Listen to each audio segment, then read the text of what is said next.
Stroke adalah kondisi yang terjadi ketika pasokan darah ke otak mengalami gangguan atau berkurang akibat penyumbatan, stroke iskemik, atau pecahnya pembuluh darah, stroke hemoragik. Tanpa pasokan darah, otak tidak akan mendapatkan asupan oksigen dan nutrisi, sehingga sel-sel pada sebagian area otak akan mati. Kondisi ini menyebabkan bagian tubuh yang dikendalikan oleh area otak yang rusak tidak dapat berfungsi dengan baik.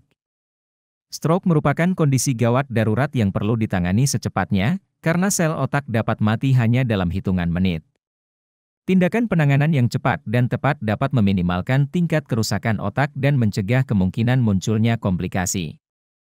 Penyebab penyakit stroke berdasarkan penyebabnya, stroke terbagi menjadi dua jenis, yaitu stroke iskemik terjadi ketika pembuluh darah arteri yang membawa darah dan oksigen ke otak mengalami penyempitan, sehingga menyebabkan aliran darah ke otak sangat berkurang. Kondisi ini disebut juga dengan iskemia. Stroke iskemik dapat dibagi lagi ke dalam dua jenis, stroke trombotik dan stroke embolik. Stroke hemoragik terjadi ketika pembuluh darah di otak pecah sehingga menyebabkan perdarahan. Pendarahan di otak dapat dipicu oleh beberapa kondisi yang memengaruhi pembuluh darah. Misalnya hipertensi yang tidak terkendali, dinding pembuluh darah yang lemah, dan sedang menjalani pengobatan dengan pengencer darah. Stroke hemoragik terbagi lagi menjadi dua jenis, yaitu perdarahan intraserebral dan subarachnoid. Faktor risiko penyakit stroke ada 3 faktor yang meningkatkan risiko seseorang mengalami stroke, yaitu faktor kesehatan, gaya hidup, dan faktor lainnya. Selain stroke, berbagai faktor tersebut juga berisiko meningkatkan risiko serangan jantung. Adapun yang termasuk dalam faktor risiko kesehatan, di antaranya hipertensi, diabetes, kolesterol tinggi, obesitas, penyakit jantung, seperti gagal jantung, penyakit jantung bawaan, infeksi jantung, atau aritmia, sleep apnea, pernah mengalami transient ischemic ataxia atau serangan jantung sebelumnya. Sedangkan yang termasuk dalam faktor risiko gaya hidup, yaitu merokok, kurang olahraga atau aktivitas fisik, konsumsi obat-obatan terlarang, kecanduan alkohol. Sementara itu, beberapa kondisi yang termasuk dalam faktor risiko lainnya adalah faktor keturunan. Seseorang dengan anggota keluarga yang pernah mengalami stroke memiliki risiko lebih tinggi mengalami penyakit yang sama. Faktor usia. Semakin bertambah usia, risiko seseorang mengidap stroke juga lebih tinggi dibandingkan dengan orang yang lebih muda. Gejala penyakit stroke setiap bagian otak bertugas mengendalikan bagian tubuh yang berbeda, sehingga gejala stroke bergantung pada bagian otak yang terserang dan tingkat kerusakannya.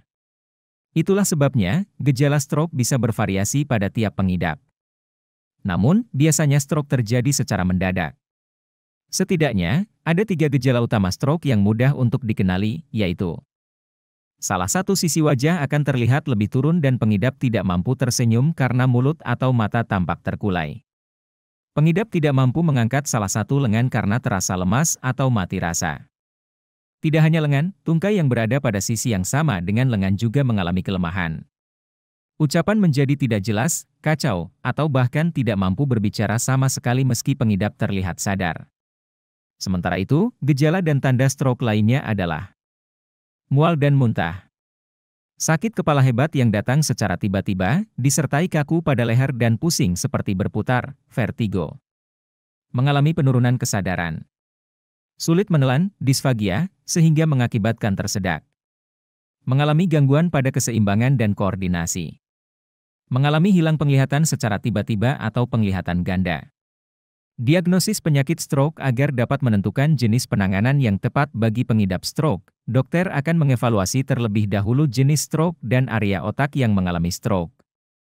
Sebagai langkah awal diagnosis, dokter akan bertanya kepada pengidap atau anggota keluarganya tentang beberapa hal, meliputi gejala yang dialami, awal munculnya gejala, dan apa yang sedang pengidap lakukan ketika gejala muncul. Jenis obat-obatan yang sedang dikonsumsi. Apakah pengidap pernah mengalami cedera di bagian kepala? Memeriksa riwayat kesehatan pengidap dan keluarga terkait penyakit jantung, stroke ringan, TIA, dan stroke.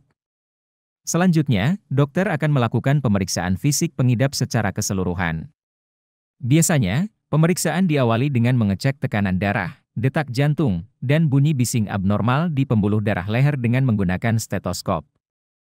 Kemudian, dokter juga akan merekomendasikan untuk melakukan pemeriksaan penunjang seperti pemeriksaan darah. Tes ini dilakukan untuk mengecek ada atau tidaknya infeksi, kadar gula darah, risiko pembekuan darah, dan mengetahui keseimbangan elektrolit dalam darah.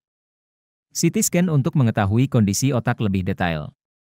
Selain itu, CT scan juga membantu dokter mengetahui ada atau tidaknya tumor atau perdarahan pada otak. Terima kasih telah menonton video ini, semoga informasi yang diberikan bermanfaat. Jangan lupa like, komen, dan subscribe serta aktifkan tombol loncengnya.